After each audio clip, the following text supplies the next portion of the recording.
Alvin, ang sundalo. Credit to the author. 2,637-45. Ang mga pangalan po na nandito ay galing sa mga name generator. Kung meron man pagkakatulad sa mga pangalan ng tao o lugar at pangyayari, ito ay tunay na hindi sinasadya.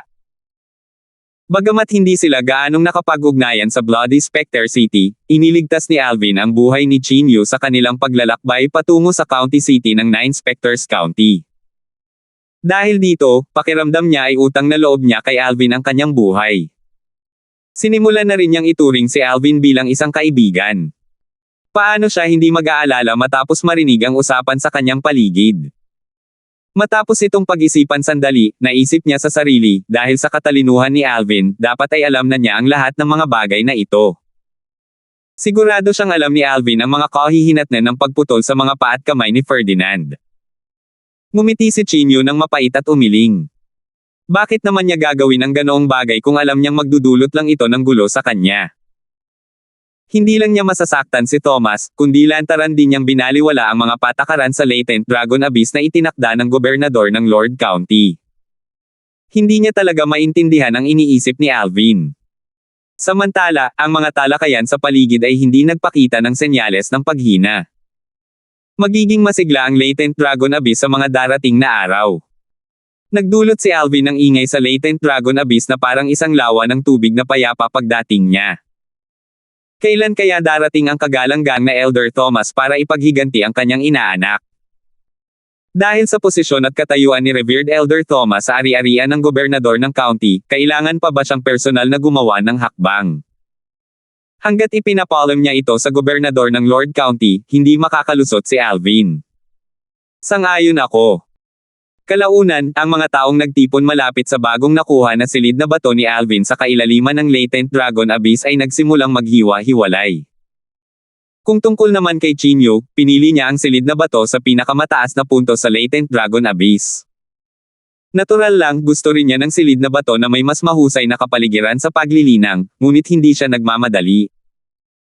Gusto niyang mas maunawaan ang iba bago siya magbigay ng hamon na makakuha ng silid na bato na may mas mahusay na kapaligiran sa paglilinang. Tutal, hindi siya katulad ni Alvin na may kakayahang talunin ang karamihan sa mga Golden Celestial sa Nine Spectre County kahit na wala pa siya sa 100 taong gulang. Swoosh! Itinaas ni Chin Yu ang kanyang braso upang kunin ang Jade Token na magbibigay daan sa kanya upang makapasok sa silid na bato bago niya ito maitatag. Mabilis siyang pumasok sa silid na bato at nagsimulang magsaka. Bagamat ang kanyang silid na bato ang may pinakamasamang kapaligiran sa paglilinang sa Latent Dragon Abyss, hindi ito mas malala kaysa sa kampo ng Black Dragon Army. Katanggap-tanggap pa rin ito sa kanya. Bago pa man nag-cultivate si Chin Yu, hindi pa rin niya maiwasang mag-alala tungkol kay Alvin. Sana ay may paraan si Alvin para harapin ang mga darating. Gayunpaman, kahit gaano pa siya nag-aalala tungkol dito, sa kasalukuyan niyang lakas, wala siyang magagawa para makatulong.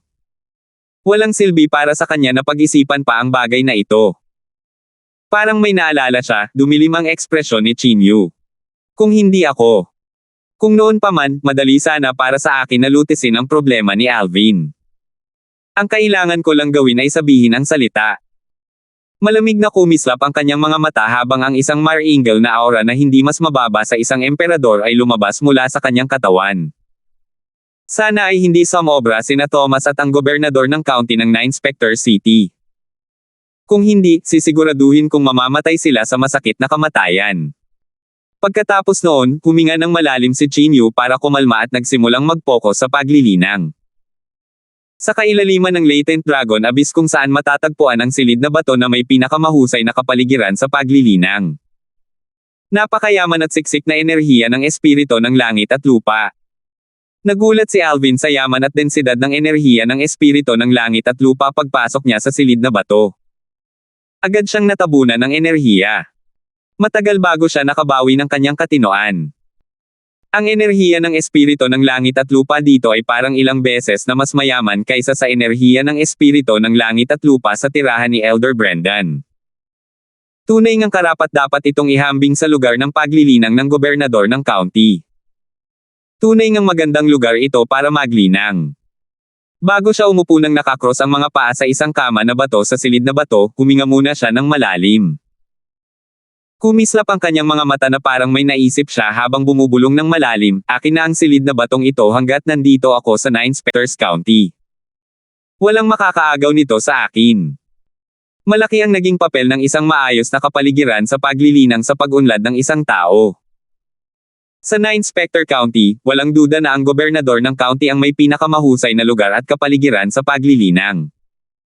Ngayong nakakuha na si Alvin ng lugar ng paglilinang na kasing husay ng gobernador ng county, paano niya ito ibibigay? Hanggat nasa 9 Specter City siya, maglilinang siya rito. Sa palagay ko ay hindi magtatagal para maging isang Golden Celestial ako hanggat patuloy akong naglilinang dito. Tiwala si Alvin na matutuklasan niya kung gaano kaganda ang kapaligiran ng paglilinang sa silid na bato. Optimistiko siyang magiging isang Golden Celestial. Isang malaking tagumpay ang maging isang Golden Celestial mula sa isang Heavenly Celestial. Inilabas ni Alvin ang kanyang kitang-kitang Celestial Stone at ipinikit ang kanyang mga mata bago siya nagsimulang mag-cultivate. Taktika ng Crystal Clearance. Kung may makakakita sa kanya ngayon, makikita nila ang Heaven and Earth Spirit at ang pinong enerhiya mula sa kilalang Celestial Grade na umiikot na parang ambon sa paligid niya bago pumasok sa kanyang katawan. Matapos makapasok ang mga ito sa kanyang katawan, dumaloy ang mga ito sa kanyang katawan ayon sa Yellow Grade Cultivation Method, ang Crystal Clearance Tactic, sa pamamagitan ng kanyang 79 na Heavenly Veins. Ang enerhiya ay naglalaman ng bisa ng natitirang Spirit Nourishing Pill gayon din ang pagdaloy ng mga ito sa kanyang katawan. Dahil dito, ang kanyang cultivation ay bumubuti sa nakikitang bilis sa bawat segundo at minuto. Bagamat mapayapa sa Latent Dragon Abyss, alam ng lahat na ito ay katahimikan lamang bago ang bagyo. Maaaring napakalawak ng ari-arian ng gobernador ng county, ngunit ang balita ay kumalat na parang apoy dito. Bawat maliit na bagay na nangyari roon ay mabilis na malalaman sa ari-arian. Hoy! Nabalitaan mo ba ang nangyari sa Latent Dragon Abyss kanina? Ginawa ko nga. Nabalitaan ko na isa sa mga Golden Celestial na wala pang 100 taong gulang na dinala ni Elder Brendan mula sa Bloody Specter City ay pumutol sa lahat ng 4 na paa ng inaanak ni Revered Elder Thomas, si Ferdinand, pagkarating niya sa Latent Dragon Abyss. Bagamat maaaring i-connect muli ni Ferdinand ang kanyang mga paa, sa palagay ko ay magkakaroon pa rin ng ilang side effect. Tama. Hindi ko talaga inaasahan na ang isang lugar sa kanayunan tulad ng Bloody Specter City ay magkakaroon ng ganito ka-Golden Celestial. Alam mo naman na si Ferdinand ay isang Yellow Sun Golden Celestial. Bago ito, wala pa akong narinig na Golden Celestial na wala pang 100 taong gulang na mas namumukod tangi kaysa sa kanya. Ganito talaga ang buhay. Palaging may isang taong mas malakas at mas mahusay dyan. Tama ka. Ang Golden Celestial mula sa Bloody Specter City ay magiging sikat. Sa ngayon, dapat ay kumalat na ang balitang ito sa buong lupain ng gobernador ng county, hindi ba? Hindi magtatagal at malalaman ito ng buong county. Sa panahong iyon, magiging sikat talaga si Alvin. Nang sa wakas ay kumalat ang balita kay Brendan, ang elder ng Inner Estate sa estate ng gobernador ng county, siya ay natigilan. Sa huli, mapait na lamang ang kanyang napangisi. Talagang manggugulo ang batang iyon. Bumantong hininga si Brendan habang iniisip ang sarili, kakarating mo lang sa ari-arian ng gobernador ng county at sa Latent Dragon Abyss, at nakapagdulot ka na ng napakalaking gulo. Naiintindihan kung gusto mo ang silid na bato na may pinakamagandang kapaligiran sa paglilinang, pero bakit mo puputulin ang mga paa at kamay ni Ferdinand? Makakasakit lang ito sa kagalang-galang na Elder Thomas. Bukod pa rito, ang iyong mga aksyon ay isang tahasang pagwawalang bahala sa mga patakaran ng gobernador ng Lord County. Nako, mag-isa ka lang. Sa tingin ko ay hindi kita matutulungan sa pagkakataong ito. Maganda ang impresyon ni Brendan kay Alvin at handa siyang tulungan si Alvin kung kaya niya. Gayunpaman, lampas ito sa kanyang kakayahan. Wala siyang magagawa para tulungan si Alvin. Sa ari-arian ng gobernador ng county, sa labas ng tirahan ng nangungunang elder, ang kagalang-galang na Elder Thomas. Matapos mabilis na gamutin ang kanyang mga pinsala, nagmadali si Ferdinand para makita si Thomas. Anong sabi mo? Umalis na si Ninong kalahating buwan na ang nakalipas. Dumilim ang kanyang ekspresyon nang marinig niyang kalahating buwan nang wala si Thomas. Mahina niyang tanong, bakit hindi ako nasabihan tungkol dito? Sinabi ng katulong sa tahanan ni Thomas nang may pilit na ngiti sa kanyang mukha, Young Master Fay, ito ay isang lihim na paglalakbay. Kahit ang gobernador ng Lord County ay hindi alam ito. Hindi ko sana ibinunyag sa iyo ang bagay na ito kung hindi mo ipinilit na magpatuloy. Sinabi ni Lord Revered Elder na walang sino man ang pinapayagang makaalam tungkol dito. Sige, pupuntahan ko na lang si Lord County Governor dahil wala si Ninong.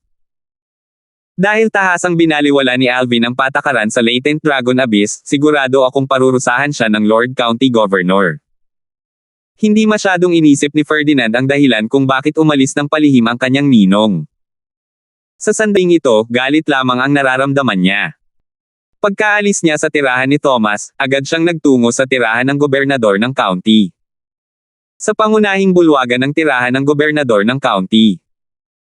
Matapos magulat ang mga elder sa loob ng establishmento sa gobernador ng county at umalis, si Ferdinand na nakatayo sa gilid ay agad na humakbang paarap. Lumuhad siya habang sinasabi, Lord County Governor, kailangan mo akong hanapin sa hustisya. Ang gobernador ng county ng 9 Specters County ay isang matangkad at matipunong lalaki na nasa katanghaliang gulang. Ang kanyang mukha ay angular, at ang kanyang mga tampok ay tiyak. Ang kanyang mga kilay ay makapal, at mayroon siyang malalaki at bilugang mga mata. Mayroon din siyang maringal na anyo. Sa sandaling ito, siya ay nakasuot ng isang mahabang pilak na damit na may bordadong isang pilak na dragon. 2,638. Sumulyap si Gio Teller, ang gobernador ng county ng 9 Specters County, kay Ferdinand at walang pakialam na sinabi, tumayo ka at magsalita. Bilang gobernador ng county, natural lang na narinig niya ang tungkol sa insidente sa Latent Dragon Abyss. Sa katunayan, alam niyang may darating para makipagkita sa kanya ngayon tungkol sa insidente. Gayunpaman, naisip niya na si Thomas, ang pinakamalakas na iginagalang na elder sa ari-arian ng gobernador ng county, ang hahanap sa kanya. Hindi niya inaasahan na makikita niya si Ferdinand. Batay sa kanyang kaalaman sa karakter ni Thomas, tiyak na hahanapin niya si Alvin sa Latent Dragon Abyss sa sandaling malaman niya ang nangyari. Kung handa si Alvin maging direktang disipulo ni Thomas, may posibilidad na pabayaan niya ang bagay na ito. Tutal, mas mahalaga si Alvin sa paningin ni Thomas kumpara sa kanyang inaanak na si Ferdinand. Sa huli, si Alvin ay isang makapangyarihang nilalang na wala pang 100 taong gulang, tulad ni Ferdinand, ngunit nagawa ni Alvin na talunin ang kanyang inaanak sa isang galaw lamang. Batay doon, walang duda na makakamit ni Alvin ang mas mataas na antas kumpara kay Ferdinand. Gayunpaman, nalaman niya mula kay Brendan, isang elder sa Inner Estate, na si Alvin na nagmula sa Bloody Spectre City ay hindi kailanman papayag na maging direktang disipulo ni Thomas. Kaya naman, inaasahan niyang pupunta si Thomas sa kanya at hihilingin na parusahan ng mabigat si Alvin dahil sa paglabag sa mga patakaran. Tumayo si Ferdinand, ngunit nakayuko ang kanyang ulo. Galit niyang sinabi, si Lord County Governor Alvin mula sa Bloody Spectre City ay lumampas na sa hangganan. Alam niya ang mga patakaran sa Latent Dragon Abyss kung saan ang mga humahamon ay ipinagbabawal na saktan o patayin ng malubha ang taong hinahamon niya, ngunit pinutol niya ang lahat ng aking mga paa at kamay. Halata ang kanyang tahasang pagbaliwala sa mga patakarang itinakda ninyo, aking Panginoon. Sinubukan niyang pasiglahin ang apoy sa pamamagitan ng sadyang pagsasabing walang pakialam si Alvin sa county governor. Gayunpaman, bilang gobernador ng county ng 9 Spectre City, paanong hindi naunawaan ni Gio ang intensyon ni Ferdinand? Nagtanong siya, nasaan si kagalang-galang na Elder Thomas? Bakit wala siya rito kasama mo? Ninong, siya. Sabi ni Ferdinand bago biglang tumigil. Sasabihin na sana niya na wala ang kanyang ninong sa estate nang maalala niya na ang paglalakbay ng kanyang ninong ay dapat isang sikreto na kahit ang gobernador ng county ay hindi alam. Mabilis siyang gumawa ng dahilan. Nagsimula na ang ninong sa pagsasaka ng walang pahintulot kaya ayaw ko siyang abalahin. Bilang isang kagalang-galang na nakatatanda ng ari-arian ng gobernador ng county at isa sa 2 dakilang pangunahing gininto ang Celestial sa 9 Specters County, may karapatan si Thomas na ipaalam sa gobernador ng county kung aalis na siya sa ari-arian. Dahil hindi ipinaalam ni Thomas sa gobernador ng county ang kanyang paglalakbay, malinaw na balak niyang ilihim ito sa gobernador ng county. Dahil dito, hindi nang ahas si Ferdinand na magsalita tungkol dito. Naiintindihan ko. Hindi nagduda si Gio sa mga sinabi ni Ferdinand. Tumango siya bago sinabing, bigyan mo ako ng ilang araw para harapin ang bagay na ito. Sa oras na iyon, bibigyan kita at ang latent dragon abyss ng sagot. Sige. Nang marinig iyon, nakaramdam ng kapanatagan si Ferdinand. Sa kanyang palagay, ang gobernador ng county ay walang kinikilingan kahit na si Alvin ay mas may talento kaysa sa kanya at may mas mataas na cultivation base. Tutal, ang kanyang ninong ang pinakamalakas na revered elder sa ari-arian ng gobernador ng county. Hindi lang iyon, ang kanyang ninong ay isa sa 2 great overarching golden celestial sa 9 Spectres County. Ang kanyang ninong ay tiyak na mas mahalaga at mahalaga kumpara kay Alvin. Yumuko si Ferdinand na mas gumaan ang pakiramdam bago umalis. Lord County Governor, aalis na po ako. Tunay nga, ang mga iniisip ni Gio ay katulad ng inaasahan ni Ferdinand. Gayunpaman, bago niya parusahan si Alvin, kinailangan niyang tuklasin ang bawat detalye ng pangyayaring iyon. Kaya naman, ipinadala niya ang kanyang mga tauhan upang imbestigahan ang bagay na ito. Pagkalipas ng 2 araw, ang ari-arian ng gobernador ng county ng 9 Spectres County ay tinanggap ang isang marangal na panauhin ngayon. Ang panauhin ay walang iba kundi isang delegado ng mansyon ni Haring Ching. Ang delegado ay dumating upang maghatid ng mensahe mula kay Haring Ching kay Gio, ang mansyon ng pinuno ng county ng 9 Spectre County. Sa pangunahing bulwagan ng ari-arian ng gobernador ng county. Magalang na inanyayahan ni Gio ang delegado mula sa mansyon ni Haring Ching na umupo sa pangunahing upuan. Bagamat pareho silang dakilang pangkalahatang gininto ang Celestial, ang kanyang katayuan ay, natural, naiiba sa isang taong nagmula sa mansyon ni Haring Ching. Tutal, ang delegado mula sa mansyon ni Haring Ching ay kumakatawan mismo kay Haring Ching. Ang taong ito ay hindi isang taong gusto niyang masaktan. Ang delegado mula sa mansyon ni Haring Ching ay isang matandang lalaki na may puting buhok at nakasuot ng puting roba. Gayunpaman, ang kanyang mukha ay medyo bata pa. Naglalabas siya ng kakaibang aura. Gobernador Teller ng kondado, tumingin ang matandang lalaking nakaputi kay Gio at sinabing may bahagyang ngiti, hindi tayo nagkita ng ilang dekada. Sabihin mo nga sa akin, kumusta ka sa loob ng maraming taon? Salamat sa iyong pag-aalala. Maayos naman ang aking kalagayan, nakangiting tugon ni Gio. Pumunta ako sa utos ni Haring Ching na magdala ng mensahe sa iyo, Gobernador Teller ng county. Hindi na nagpaligoy-ligoy pa ang matandang lalaking nakaputi at sinabing, pagkatapos ng 3 taon, 16 na county, kabilang ang 9 Spectres County, ay magpapadala ng tig 30 Golden Celestials na wala pang 100 taong gulang sa mansyon ni Haring Ching para sa martial competition ng 16 na counties. Ang nangungunang 10 kalahok sa kompetisyon ay bibigyan ng malaking gantimpala. Bukod dito, ang county na pinanggalingan ng mga kalahok ay bibigyan din ng gantimpala. Ang kalahok na unang pwesto ay bibigyan ng 3 katamtamang Celestial Pills, ang Great Overarching Pills. Ang kalahok na pangalawa ay makakatanggap ng 2 Great Overarching Pills, at ang kalahok na pangatlo ay makakatanggap ng 1 Great Overarching Pill. Tila medyo nasasabik siya habang sinasabi niya, hindi ko na kailangang ipaliwanag sa iyo ang mga epekto ng isang Great Overarching Pill, tama ba, Gobernador Teller ng county? Nang marinig ito, huminga ng malalim si Gio. May bahid ng sigla ang makikita sa kanyang mga mata sa sandaling ito. Bagamat ang Great Overarching Pill ay isa lamang katamtamang Celestial Pill, isa ito sa mga nangungunang katamtamang Celestial Pills. Bukod dito, dahil sa pagiging kakaiba at pambihira ng ilan sa mga sangkap nito, ang mga tableta ay itinuturing na mas mahalaga kaysa sa ilang kilalang Celestial Pills. Maaaring mapabuti ng mga tableta ang cultivation base ng isang Great Overarching Golden Celestial, at kung ang isang Peak Golden Celestial ay uminom ng tableta, halos garantisado na ang Peak Golden Celestial ay magiging isang Great Overarching Golden Celestial. Makikita ito sa ganitong paraan. Ang isang Great Overarching Pill ay maaaring makagawa ng isang Great Overarching Golden Celestial.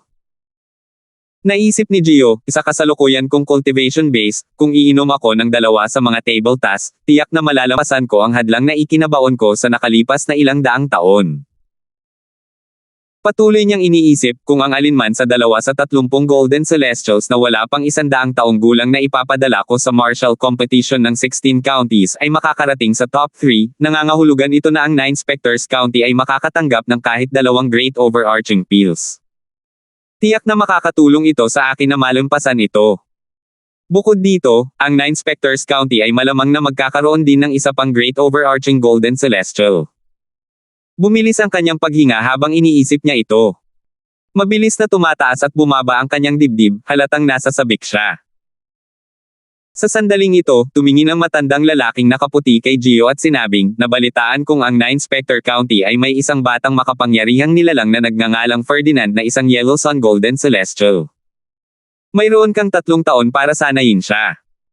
Hindi imposible para sa kanya na makapasok sa top 3 nanograms kompetisyon. Kung makakarating si Ferdinand sa 2nd pwesto, makakakuha siya ng isang Great Overarching Peel. Isang kislap ng sigla ang makikita sa kanyang mga mata habang nagsasalita siya tungkol sa pangkaraniwang Celestial Peel, ang Great Overarching Peel muli. Ferdinand. Sandali na natigilan si Gio nang marinig niya ang mga salita ng matandang nakaputi. Pagkatapos, lumitaw sa kanyang isipan si Alvin na kararating lang mula sa Bloody Specter City. Bagamat medyo malakas at may talento si Ferdinand, nagawa ni Alvin na talunin si Ferdinand at putulin ang mga paa at kamay nito sa isang suntok lamang. Batay dito, malinaw na ang lakas at talento ni Alvin ay mas mahusay kaysa kay Ferdinand. Dahil naiparating ko na ang mensahe mula kay Haring Ching, aalis na ako ngayon. Magkikita tayo sa loob ng 3 taon, gobernador ng county na si Teller. Sana'y magningning si Ferdinand ng iyong 9 Specters County sa kompetisyon at mapabilang sa top 3 nanograms Marshall Competition ng 16 counties. Pagkatapos niyang magsalita, hindi na siya nag-aksaya ng oras at agad na umalis. Matapos paalisin ng matandang lalaking nakaputi, tumayo si Gio sa labas ng malaking bulwagan at tumingin sa direksyon ng Latent Dragon Abyss. Nagningning ang kanyang mga mata habang iniisip niya, ako, si Gio, ay dapat makakuha ng katamtamang Celestial Peel, ang Great Overarching Peel. Lumipas ang isa na namang araw sa isang kisap mata. Nakatadhana na hindi magiging mapayapa ang araw na ito sa lupain ng gobernador ng lungsod. Ito ay dahil sa anunsyong ginawa ng gobernador ng lungsod. Ito ay may kaugnayan sa insidente 3 araw na ang nakalilipas kung saan pinutol ni Alvin ang mga paa at kamay ni Ferdinand. Tungkol sa insidente sa Latent Dragon Abyss 3 araw na ang nakalipas, natukoy na kasalanan ni Elder Brendan ang hindi pagpapaliwanag ng mga patakaran ng Latent Dragon Abyss kay Alvin. Sa makatuwid, mauunawaan ang mga ginawa ni Alvin at patatawarin.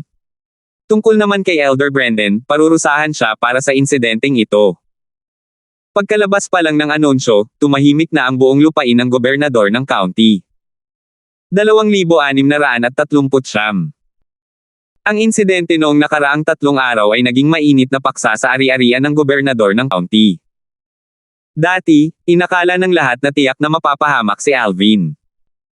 Tutal, hindi lamang niya pinutol ang mga paa at kamay ni Ferdinand na magdudulot ng galit ni Revered Elder Thomas, kundi binaliwala rin niya ang mga patakaran sa Latent Dragon Abyss na itinakda ng gobernador ng county ng 9 Specters County. Laking gulat ng lahat, sa halip na parusahan ng mabigat si Alvin, inanunsyo ng gobernador ng county na si Alvin ay walang kasalanan. Ang kasalanan ay ibinuhos kay Brendan, isang elder sa Inner Estate, dahil sa hindi niya pagpapalam kay Alvin tungkol sa mga patakaran sa Latent Dragon Estate. Dahil dito, pinatawad si Alvin at hindi na pinarusahan. Hindi sinabi ni Elder Brendan kay Alvin ang tungkol sa mga patakaran sa Latent Dragon Abyss kaya hindi kasalanan ni Alvin ang malubhang pinsala kay Ferdinand. Ang dahilan na ito. Hindi ba parang pilit? Kilala sa buong lupain ng gobernador ng county ang pagiging maingat ni Elder Brendan. Paano niya nakalimutang ipaalam kay Alvin ang tungkol sa mga patakaran sa Latent Dragon Abyss? Bakit pakiramdam ko ay sinusubukang protektahan ni Lord County Governor Alvin? Katawa-tawa yan. Bakit naman paprotektahan ni Lord County Governor si Alvin? Si Ferdinand ay inaanak ni Revered Elder Thomas. Sigurado akong mas malamang nakakampihan ni Lord County Governor si Revered Elder Thomas kaysa kay Alvin. Tama. Kahit gaano pa kagaling si Alvin, sa puntong ito, hindi pa siya kasing halaga ng kagalang-galang na Elder Thomas. Katulad ng mga talakayan ang maririnig sa lahat ng dako sa ari-arian ng gobernador ng county. Ano man ang kanilang mga opinyon, lahat ay nagulat sa anunsyo ng gobernador ng county.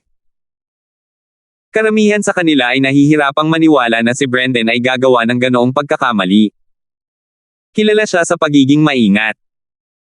Kung ibang matatanda sa loob ng ari-arian ang mga iyon, mas madali sana itong mapaniwalaan ng mga tao. Sa isang maluwang na patio sa ari-arian ng gobernador ng county. Nang marinig ni Brendan ang mga chismis na kumakalat, umupo siya sa harap ng isang mesang bato, umiinom ng tsaa. Hindi niya maiwasang umiling habang sumilay ang mapait na ngiti sa kanyang mukha. Hindi ko akalain na nag-aalala ako na mapapahamak si Alvin. Sino ang mag-aakala na maliligtas siya sa pagdating ng delegado mula sa mansyon ni Haring Ching? Hindi nagulat si Brendan sa balitang kumakalat na parang sunog sa kagubatan. Inaasahan na niya ito simula pa kahapon. Tutal, si Gio, ang gobernador ng county ng 9 Specters County, ay bumisita sa kanya kahapon at sinabi sa kanya ang tungkol sa sinabi ng delegado mula sa mansyon ni Haring Ching.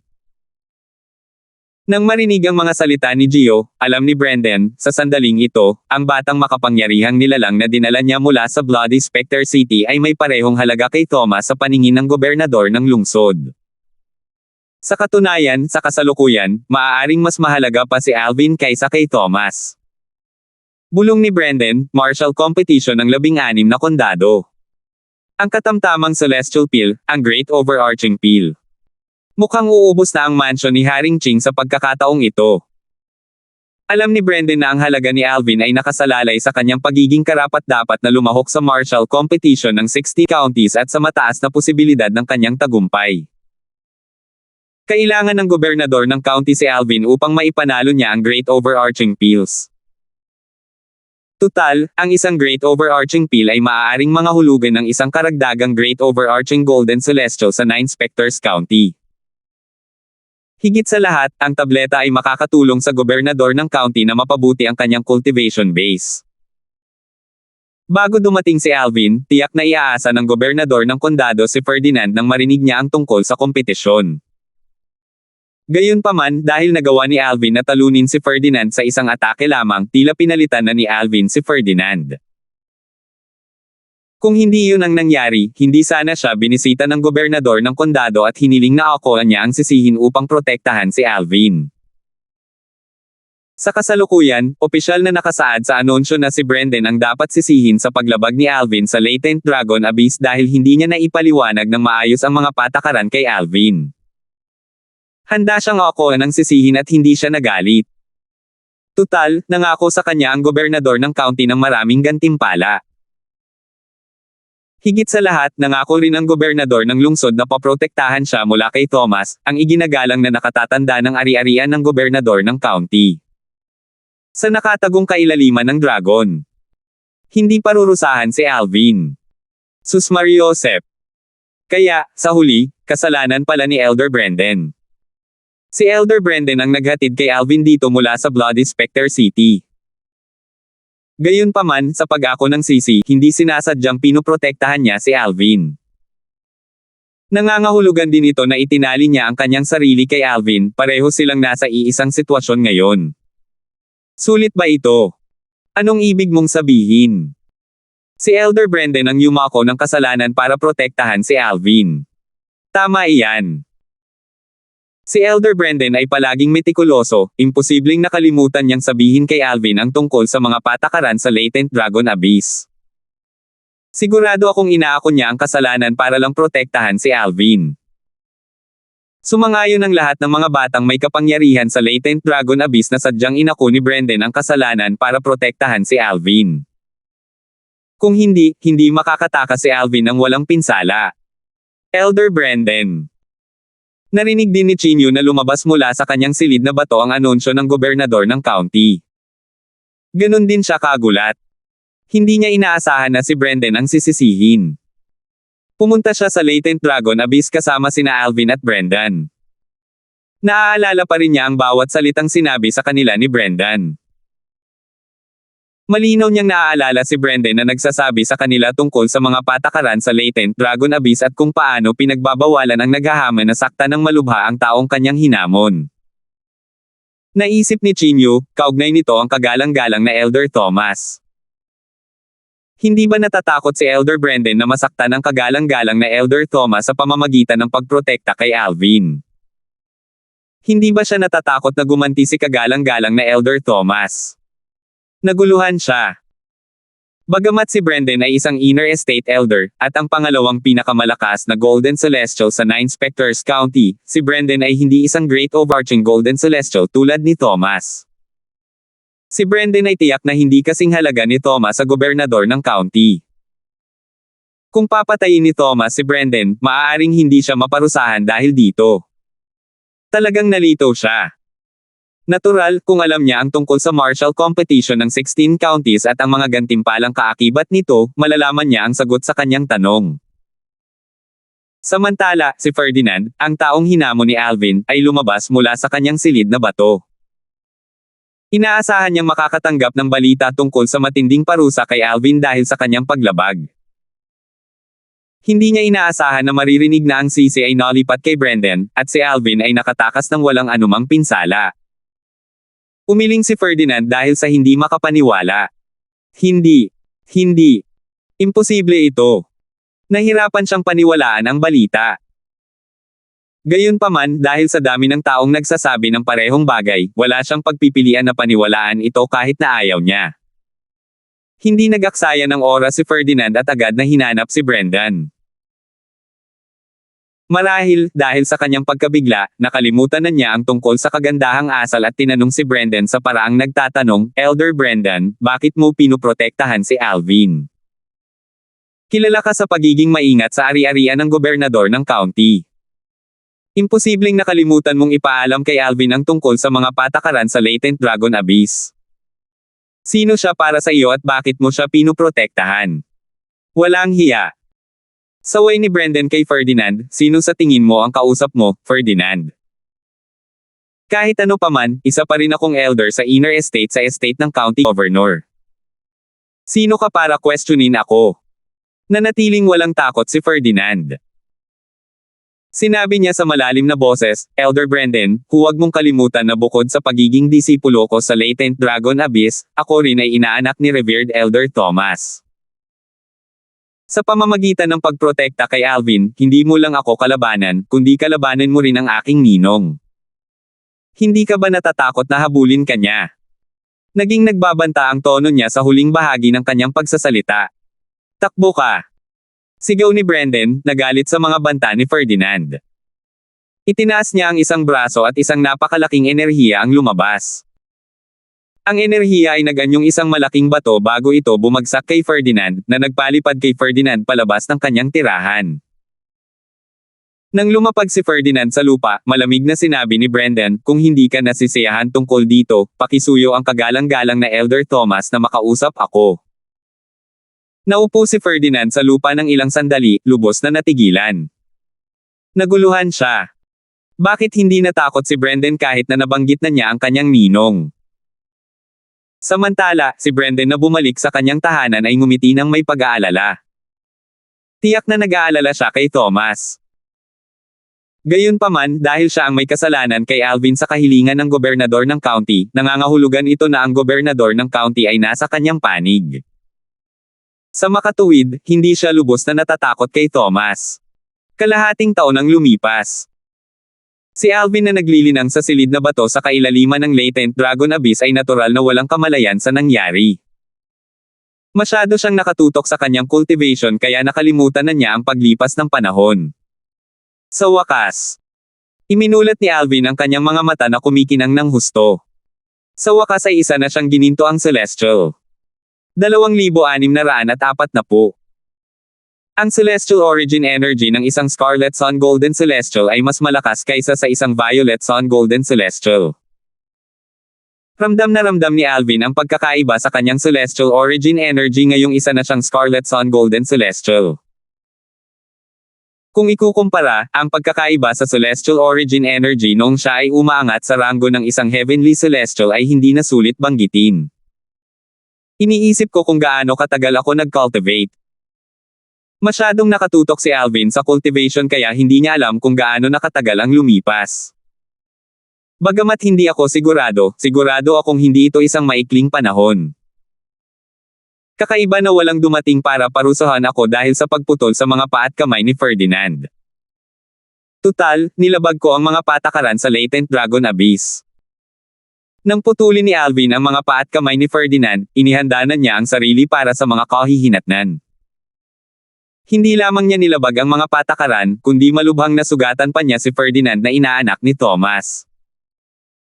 Talagang hindi inaasahan na hindi siya naantala sa kanyang proseso ng paglilinang upang maging isang Scarlet Sun Golden Celestial. Ano kaya ang nangyari? Nang lumabas si Alvin mula sa kanyang silid na bato na matatagpuan sa pinakamalalim na bahagi ng Latent Dragon Abyss, may ilang kabataan din na lumalabas mula sa kani-kanilang mga silid na bato. Napansin agad ng mga kabataang ito si Alvin simula nang unang lumabas si Alvin mula sa kanyang silid na bato. Si Alvin yan. Lumabas na siya mula sa kanyang saradong cultivation. Sa wakas, 6 na buwan na ang nakalipas mula nang pumasok siya sa closed-door cultivation. Gulat na gulat pa rin ako sa nangyari 6 na buwan na ang nakalilipas. Hindi inaasahan. Conclusion. Sa tingin mo ba ay tapos na? Base sa narinig ko, malayo pa sa matapos ang insidente. Tila, si Revered Elder Thomas ay nasa closed-door cultivation pa rin. Kapag lumabas na siya mula sa kanyang closed-door cultivation, sa tingin mo ba ay palalampasan niya ang bagay na ito kahit na nangyari na ito 6 na buwan na ang nakalipas? Tama ka. Malinaw na sinadya ni Elder Brendan na akuhan ang kasalanan sa nangyari 6 na buwan na ang nakalilipas para protektahan si Alvin. Sa tingin ko, hindi rin papayagan ni kagalang-galang na Elder Thomas si Elder Brendan. Nagsimulang magbulungan ang ilan sa mga kabataan nang makita nila si Alvin. Natural lang na narinig ni Alvin ang kanilang pag-uusap. Natigilan siya nang marinig ang kanilang diskusyon. Yung insidente 6 na buwan na ang nakalilipas. Siguro noong nilabag ko ang patakaran at pinutol ang mga paa at kamay ni Ferdinand. Kaya ang dahilan kung bakit hindi ako hinanap ni Thomas ng gulo ay dahil nasa closed-door cultivation siya. Gayunpaman, ano ang ibig nilang sabihin na si Elder Brendan ang yumako ng kasalanan para protektahan ako? Anong nangyari? Gumalaw si Alvin at biglang lumitaw sa harap ng mga kabataang nagbubulungan. Tiningnan niya sila at mahinahong nagtanong, ano ang ibig ninyong sabihin na inako ni Elder Brendan ang kasalanan para protektahan ako? Nang makita ito, namutla ang mga mukha ng mga kabataan sa takot. Akala nila ay galit si Alvin dahil pinag-uusapan nila siya. Kumalma lamang sila nang matuklasan nilang tila hindi galit si Alvin at walang balak na saktan sila. Pagkatapos noon, mabilis nilang ikinwento ang nangyari sa kanya. Mula sa grupong ito ng mga taong ito, kinumpirma ni Alvin na siya ay nasa isang saradong cultivation sa loob ng kalahating taon. Sa loob ng kalahating taon na ito, nalaman niyang ang kanyang cultivation ay walang patid at hindi siya pinarusahan dahil si Brendan, isang elder sa loob ng Inner Estate, ang yumako ng kasalanan para sa kanya. Sabi ni Elder Brendan, wala akong alam sa mga patakaran sa Latent Dragon Abyss dahil sa kapabayaan niya, kaya naman, nasugatan ko ng husto si Ferdinand.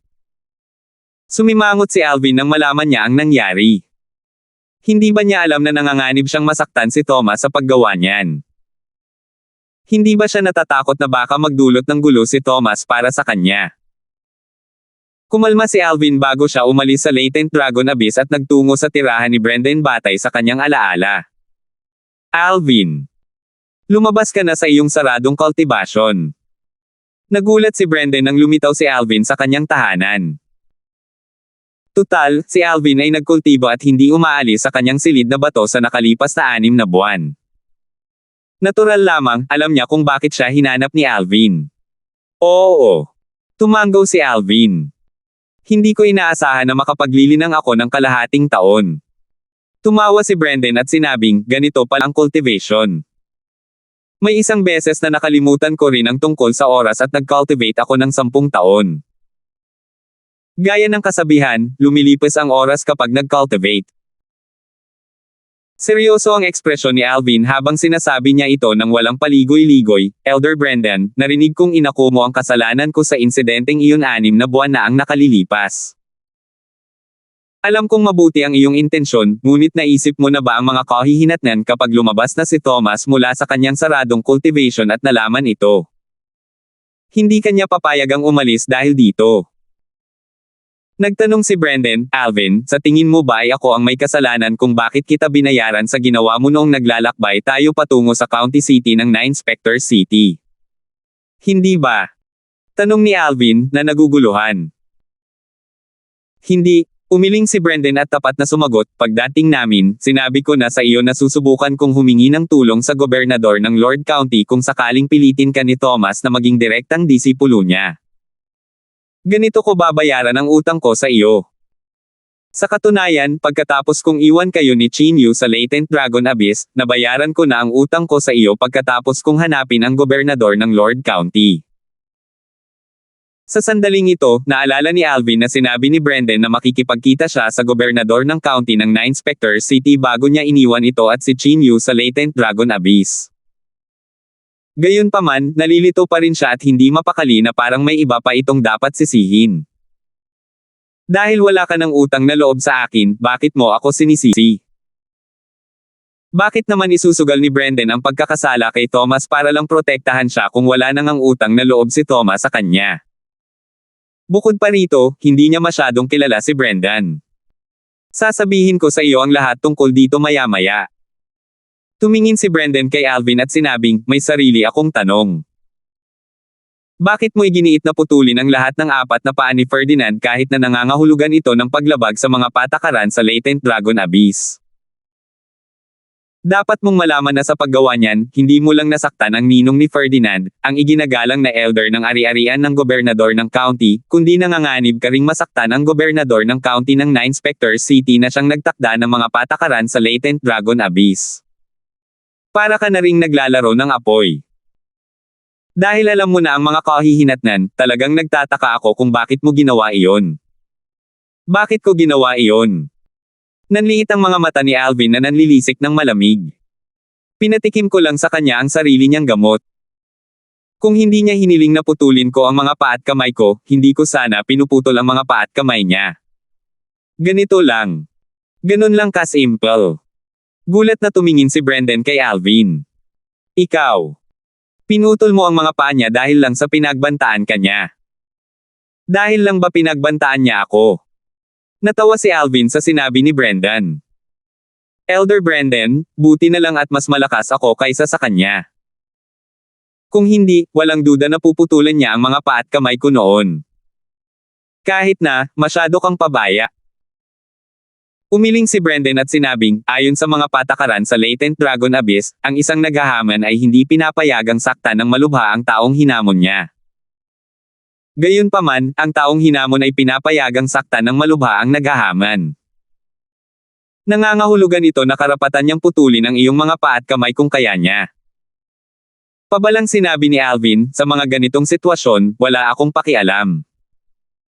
Ang paraan ng pagsasalita ni Alvin ay nagmukha siyang isang taong pabaya. Gayunpaman, nagkukunwari ba siya o talagang pabaya?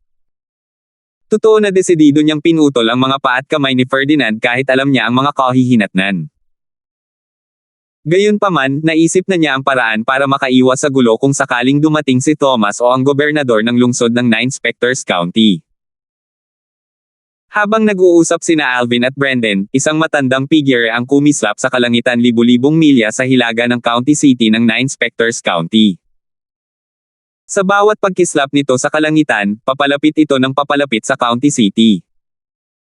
Ang figure ay pagmamayari ng isang matandang lalaki.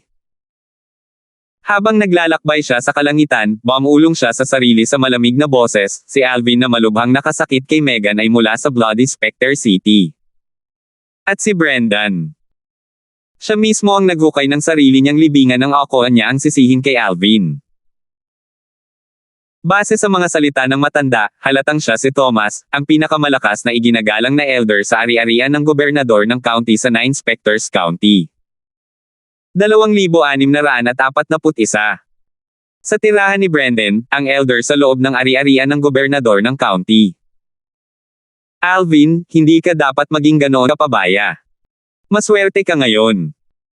Kung hindi, mapaparusahan ka ng mabigat kahit hindi ka papatayin dahil sa pananakit kay Ferdinand 6 na buwan na ang nakakaraan. Sabi ni Brendan nang may madilim na ekspresyon habang nakatingin kay Alvin. Sa kanyang palagay, kung hindi dahil sa napapanahong pagdating ng delegado mula sa mansyon ni Haring Ching upang maghatid ng mensahe mula kay Haring Ching, tiyak na mapapahamak si Alvin. Tutal, ang taong malubhang nasugatan ni Alvin ay si Ferdinand, ang inaanak ni Thomas. Kadalasan, si Thomas ay napaka-protective sa kanyang inaanak.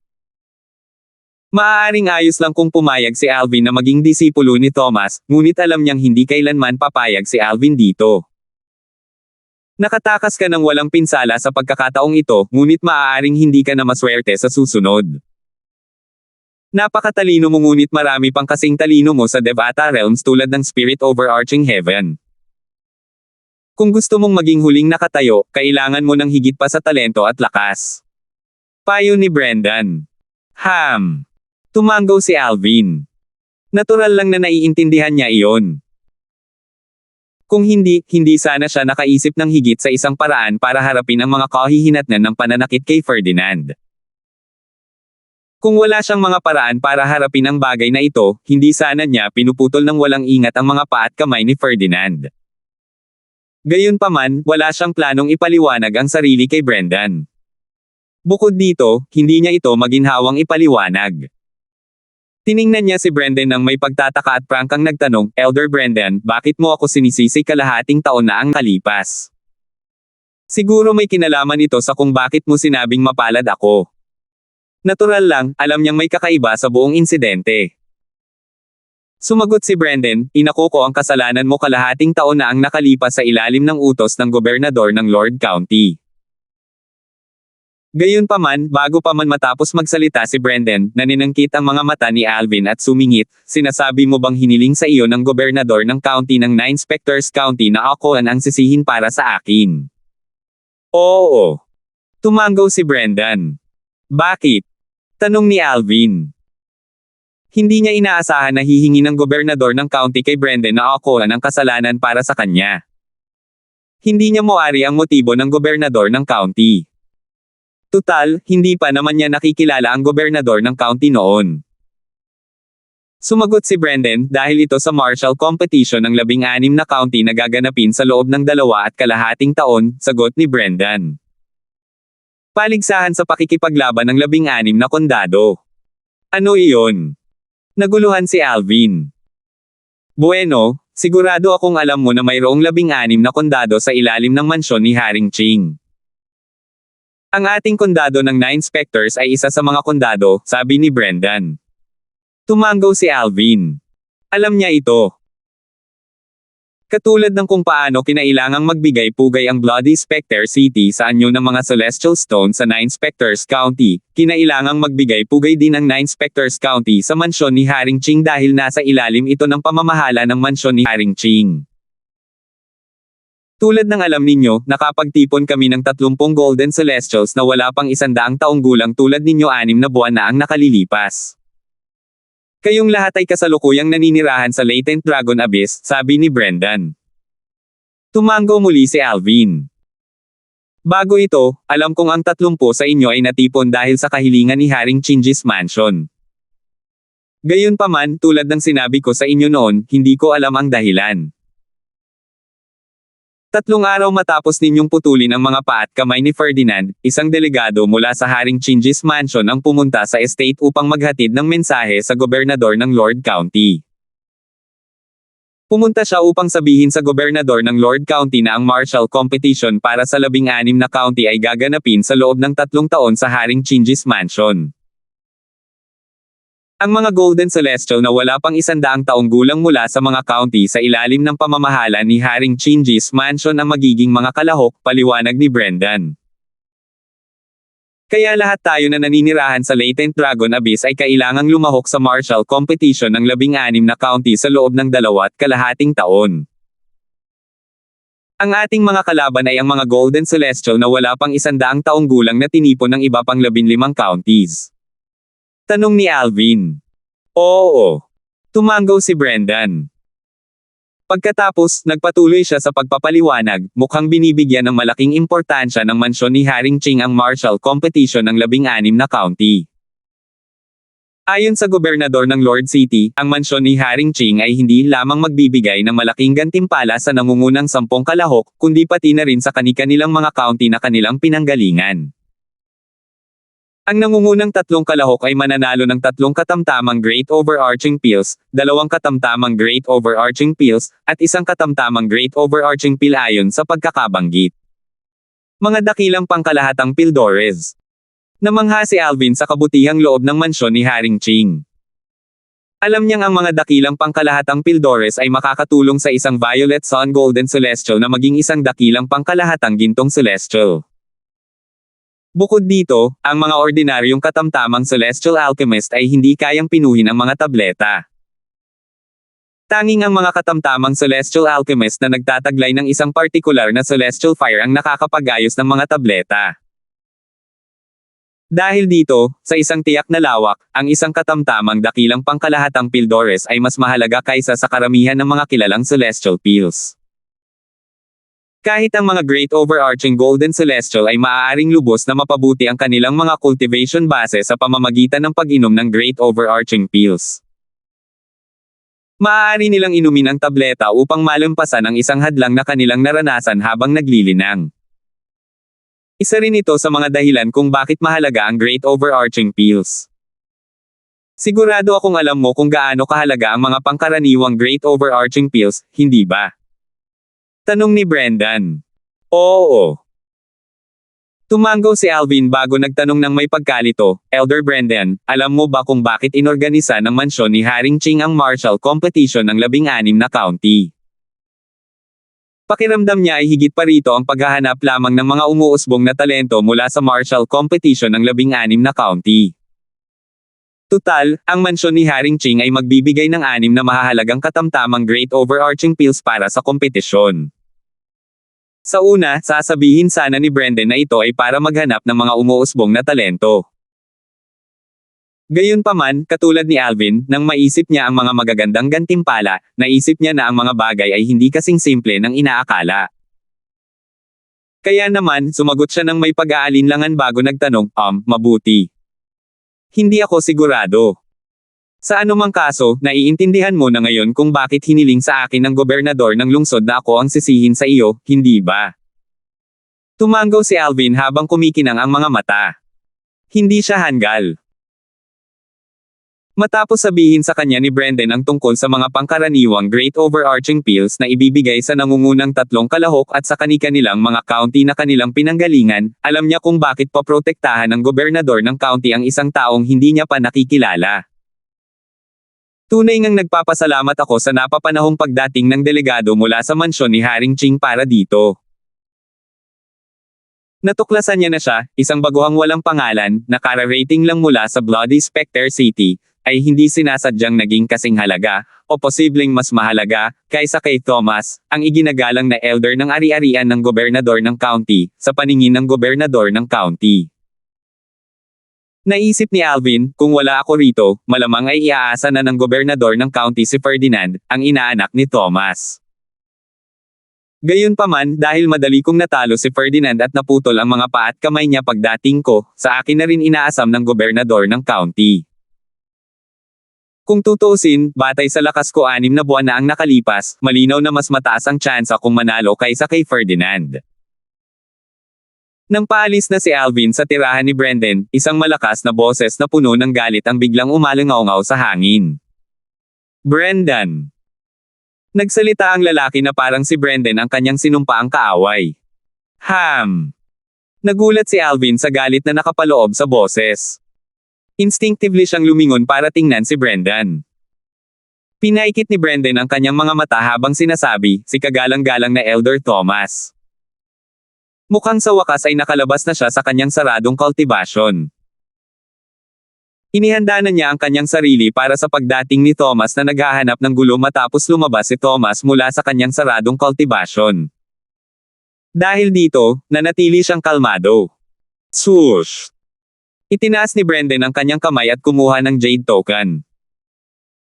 Ipinadala niya ang kanyang Celestial Origin Energy dito bago ito naging isang guhit ng liwanag na lumipad ng kasing bilis ng kidlat. Sa isang sulyap pa lang, masasabi na ni Alvin na isa itong Communication Celestial Talisman. Hindi mahirap para sa kanya na hulaan kung sino ang ipinatawag ni Brendan. Tutal, iisa lang ang lalaki sa Nine Specters County na kayang supulan si Thomas. Ang taong iyon ay walang iba kundi si Gio, ang gobernador ng county ng Nine Specters County. 2,642. Brendan.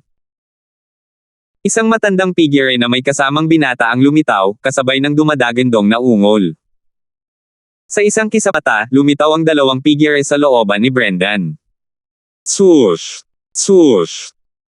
Isang matandang lalaki at isang binata ang lumitaw sa harap ni na Alvin at Brendan sa isang kisapmata lamang. Agad na nakilala ni Alvin ang binata na isinama ng matanda. Ang binata ay walang iba kundi si Ferdinand na malubhang nasugatan niya kalahating taon na ang nakalilipas. Hindi mukhang masama ang matanda, ngunit makikita ang galit sa kanyang mga mata at mukha. Hindi mahirap para sa kanya na hulaan na si Thomas ang matanda dahil ibinunyag na ni Brendan ang pagkakakilanlan ng matanda. Pagdating ni Ferdinand, agad niyang nakita si Alvin. Tinitigan niya si Alvin nang may hanggaring pumatay na parang isang makamandag na ahas na nagmamasid sa kanyang biktima. Sumigaw siya ng may sama ng loob, Alvin. Si Thomas, na nakatutok ang tingin kay Brendan pagkarating niya, ay agad na tumingin kay Alvin nang sumigaw si Ferdinand sa galit. Lalong dumilim ang kanyang ekspresyon nang magtanong, Alvin. Ikaw ba si Alvin? Dahil sa galit na tingin ni na Thomas at Ferdinand, hindi na lang sila pinansin ni Alvin. Sa halip, humarap siya kay Brendan at nagtanong, kahit alam na niya ang sagot, Elder Brendan, maaari ko bang malaman kung sino ito? Sumagot si Brendan nang may pakikipagtulungan, siya si kagalang-galang na Elder Thomas, ang ninong ni Ferdinand. Ah, ikaw pala si kagalang-galang na Elder Thomas. Nagkunwari si Alvin ng gulat na ekspresyon sa kanyang mukha bago niya pinag-aralan si Thomas. Natural lang na mausisa siya tungkol sa lalaking gustong patayin ni Peggy Lanten, ang gobernador ng lungsod ng Bloody Spectre City. Bigla na lang wala ang madilim na ekspresyon ni Thomas. Napalitan ito ng isang mahinang ngiti habang sinasabi, Alvin, kung ikaw ay magiging direktang disipulo ko, hindi ko na itutuloy ang bagay na sinaktan mo si Megan. Sa oras na iyon, kayo ay magiging magkapatid ni Megan sa halip na mga kaaway. Hindi niya itinago ang kanyang intensyon na gawing disipulo niya si Alvin at direktang nangakong hindi niya pahihirapan si Alvin hanggat pumapayag si Alvin. Tila hindi nagulat si Brendan. Malinaw na inaasahan na niya itong mangyayari. Samantala, nanatiling kalmado ang ekspresyon ni Alvin, ngunit sa loob-loob niya, mas lalo niyang minamaliit si Thomas. Batay sa mga sinabi ni Thomas, tila totoo ang mga narinig niya tungkol kay Thomas. Sa kabaligtaran, lubhang nagbago ang ekspresyon ni Ferdinand nang marinig niya ang mga salita ni Thomas. Makikita sa kanyang mukha ang pagkataranta. Tila nangyari na ang pinakakinatatakutan niya. Sumigaw siya bilang pagtutol, Ninong. Nang marinig ni Thomas si Ferdinand, muling dumilim ang kanyang ekspresyon. Lumingon siya upang titigan si Ferdinand at mariing sinabi, tumahimik ka. Sa sobrang takot ni Ferdinand, hindi na siya nang ahas na huminga ng malakas, o magsalita pa. Habang nakatingin si Thomas kay Alvin nang may pag-asam, mahinahong sumagot si Alvin, kagalang-galang na Elder Thomas, salamat sa iyong magandang alok. Gayunpaman, mayroon na akong master kaya natatakot akong mabaigo ka. Tinanggihan niya si Thomas nang walang anumang pag-aalinlangan. Pinaikit ni Thomas ang kanyang mga mata na malamig na kumikinang. Sinabi niya sa mapang-ipong paan, maaari mo pa rin akong tanggapin bilang iyong Panginoon. Imposible. Hindi ko kailanman pagtataksilan ang aking Panginoon. Umiling si Alvin. Agad na lumitaw ang isang hindi pagkagustong ekspresyon sa mukha ni Thomas habang ang isang kislap ng kagalakan ay makikita sa boses ni Ferdinand. Gayunpaman, nagkunwaring galit si Ferdinand at sumigaw, Alvin, isang karangalan at isang magandang kapalaran para sa iyo na balak kang tanggapin ng aking ninong bilang kanyang disipulo. Paano ka nang ahas na tumanggi sa isang toast para lamang mapilitan kang uminom ng isang forfeit? Parang galit na galit siya para sa kanyang lolo. Malamig na tinitigan ni Thomas si Alvin at sinabing, "Alvin, sa tingin mo ba ay tapos na ang usaping iyon dahil lang kay Brendan ang sisihin sa iyo? Para sabihin ko sa iyo, kahit si Brendan ay hindi makakapagligtas ng sarili niya ngayon, lalo na ang isang taong katulad mo." Patindi ng patindi ang kanyang tono habang nagsasalita siya. Instinctive na lumingon si Alvin kay Brendan nang marinig ang mga salita ni Thomas. Nakita niyang nanatiling matatag at kalmado si Thomas. Sinundan ni Thomas ang direksyon ng tingin ni Alvin at lalong nagalit nang makita ang katahimikan ni Brendan.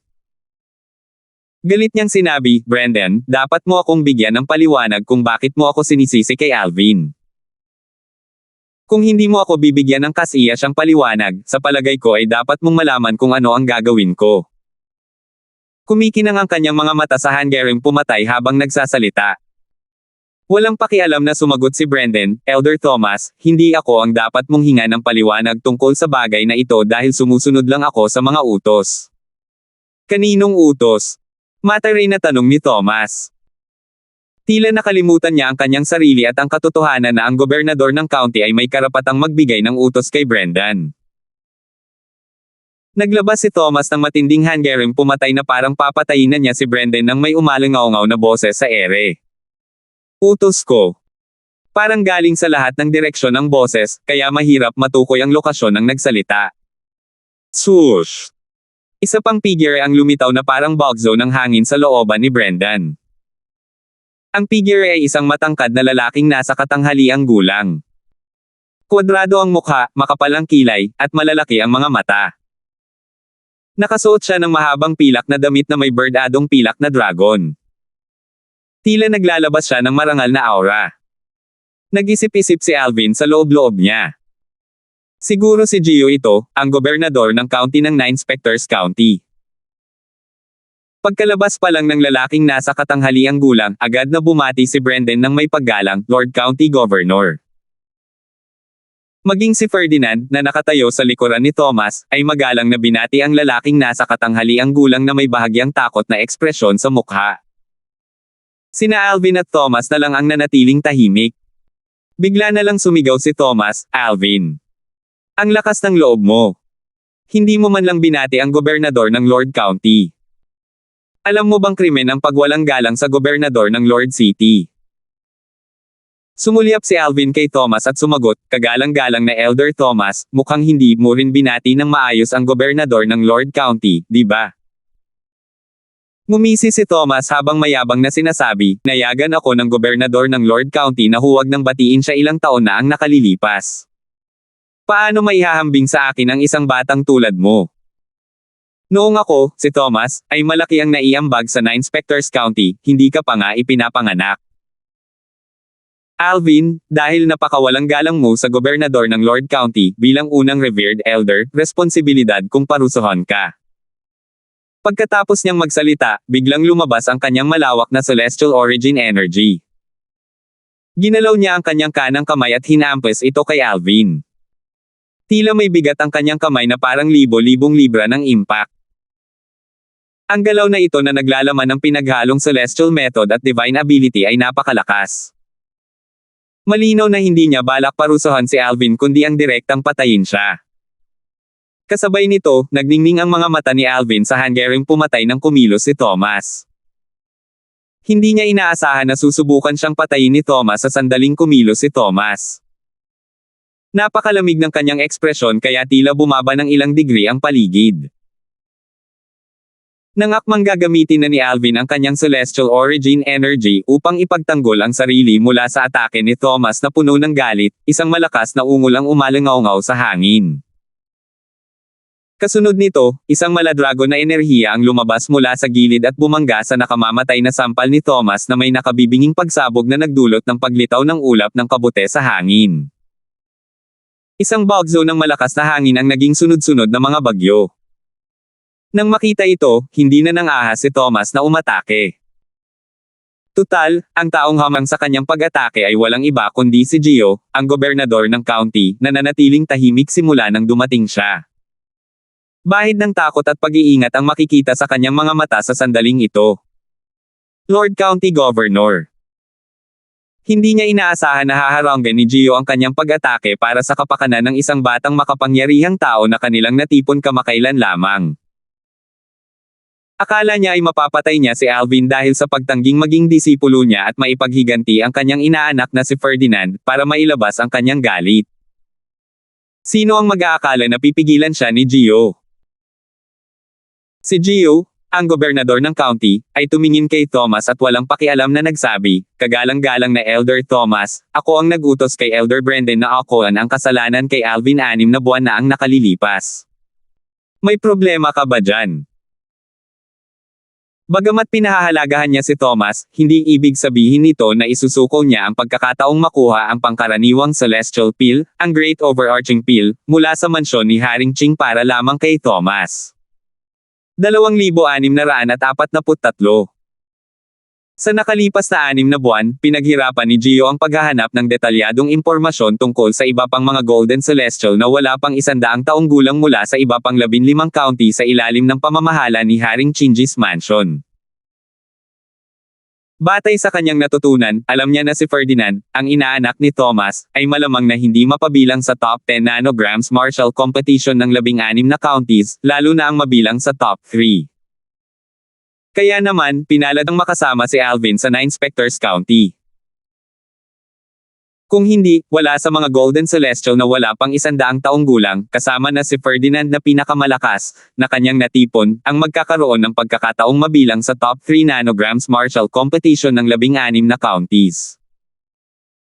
Sa 400 hanggang 500 Golden Celestial na wala pang 100 taong gulang mula sa 15 county, mayroong humigit kumulang 5 lalaki na kayang talunin si Ferdinand sa isang atake lamang.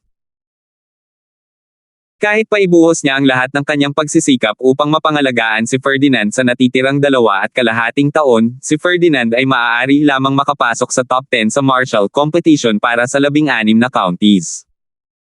Kung si Ferdinand ay hindi makapasok sa top 3, ang 9 Specters County ay hindi makakakuha ng Great Overarching Pill. Sa makatuwid, si Alvin ay napakahalaga sa kanya ngayon. Kung wala si Alvin, ang 9 Specters County ay walang pagkakataong makakuha ng Great Overarching Pills. Nagulat sina Thomas at Ferdinand nang marinig nila si Gio na kumilos si Brendan ayon sa kanyang utos at tinanong si Thomas kung may problema ba ito. Sa sandaling ito naalala ni Thomas na sinabi ni Brendan na kumikilos lamang siya ayon sa utos kanina. Paano niya nakalimutan na, bukod sa kanya, tanging ang gobernador ng lungsod lamang ang maaaring mag-utos kay Brendan? Lord County Governor, ano ang dahilan? Mahinang tanong ni Thomas habang nakatingin kay Gio. Bilang isang Great Overarching Golden Celestial, malaya siyang makapagsalita sa harap ni Gio, ang County Governor ng 9 Specters County, kumpara sa iba. Tutal, kahit umalis siya sa 9 Specters County, tatanggapin pa rin siya ng ibang mga county. Isang delegado mula sa mansyon ni Haring Ching ang lumapit sa akin kalahating taon na ang nakalilipas. Tapat na wika ni Gio. Ikinwento niya sa kanila ang dahilan ng pagpunta ng delegado mula sa mansyon ni Haring Ching at ang kanyang impormasyon tungkol sa iba pang mga Golden Celestial na wala pang 100 taong gulang mula sa iba pang 15 county. Hindi niya pinigilan ang kanyang mga salita kahit na naruroon ang dalawang partido na kasangkot, sina Alvin at Ferdinand. Matapos makinig sa paliwanag ni Gio, ang mga mata ni Ferdinand ay puno ng pag-aatubili. Gayunpaman, alam niyang wala siyang magagawa sa sandaling ito. Sa kabilang banda, kuminang ng maliwanag ang mga mata ni Thomas, at bumilis ang kanyang paghinga. Mabilis na kumabog ang kanyang dibdib habang nasa sabik na nagtanong, ang mga gantimpala ay ang mga pangkaraniwang celestial pills, ang Great Overarching Pills. Opo. Tumanggaw si Gio. Nang makita ang sabik at nasa sabik na ekspresyon sa mukha ni Thomas, sinabi niya, "Elder Thomas, kung handa kang makipagtulungan sa akin at sa ari-arian ng gobernador ng county upang tulungan si Alvin na lumago nang sa gayon ay makakuha siya ng magagandang resulta sa martial competition ng 16 na county na gaganapin pagkalipas ng 2.5 taon, handa akong bigyan ka ng isang Great Overarching Pill kung si Alvin ay mapabilang sa top 2. Mas lalong natuwa si Thomas nang marinig ang pangako ni Gio na bibigyan siya ng isang Great Overarching Pill kung si Alvin ay mapabilang sa top 2. Hindi tulad ng Heavenly Celestials at Golden Celestials na nahahati sa 7 antas ayon sa pagkakabanggit, ang Great Overarching Golden Celestials ay nahahati sa 5 yugto. Ang Yellow Stage, ang Profound Stage, ang Earthly Stage, ang Heavenly Stage, at ang Peak Stage.